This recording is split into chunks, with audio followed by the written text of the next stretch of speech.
পঞ্চগড়ের তেঁতুলিয়ায় ব্যারিস্টার সুমনের খেলা দেখতে দর্শকদের উপচে পড়া ভিড়।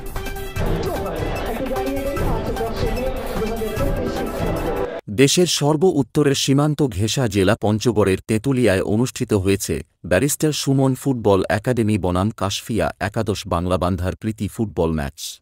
এ খেলা দেখতে তেঁতুলিয়া সরকারি পাইলট উচ্চ বিদ্যালয় মাঠে হাজারো দর্শকের উপচে পড়া ভিড় লক্ষ্য করা গেছে।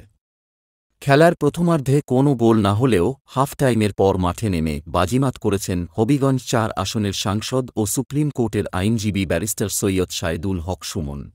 খেলার দ্বিতীয়ার্ধের শেষ ৫৮ মিনিটে কাশফিয়া একাদশ বাংলাবান্ধার জালে বল ঢুকিয়ে দিয়ে বিজয় অর্জন করেন ব্যারিস্টার সুমন ফুটবল একাডেমি। তাঁর এই গোলে দর্শকদের উল্লাসে পুরো মাঠ কেঁপে ওঠে।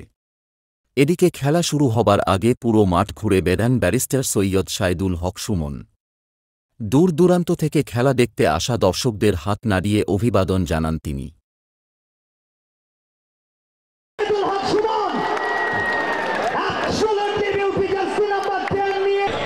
আপনারা পঞ্চগড়ের তেঁতুলিয়া এই উপজেলাটা আমরা বরাদ্দ করব।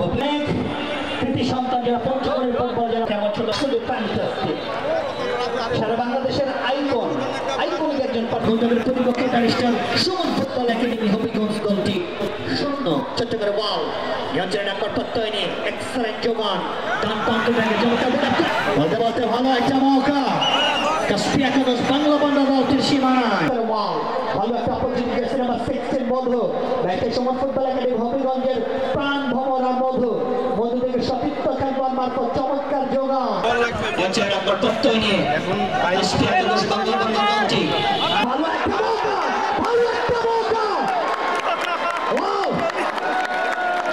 ওয়াও ব্যারিস্টার সৈয়দ সাইদুল হক সুমন আমি ধন্যবাদ জানাইতে চাই যে আসলে নাইমুজ্জামান ভাই ভাগ্যবান। এই যে মিলন ক্ষুদা মিলন তার এলাকার চেয়ারম্যান সে দাওয়াত দিয়ে আমাদেরকে নিয়ে আসছে সেই কিসে থেকে হবিগঞ্জ থেকে। আমি এই নাইমুজ্জামান ভাইকে বলবো যে এরকম চেয়ারম্যান থাকলে বঙ্গবন্ধু সোনার বাংলা থেকে বানাইতে পারবে না। আমি আপনাদেরকে জানি যে আপনাদের বিপক্ষে খেলা আমাদের কঠিন হবে, কারণ আমার একটা উপজেলার সব প্লেয়ারকে আমি আমার হালাল টাকা দিয়ে প্র্যাকটিস করাইয়ে নিয়ে আসছি।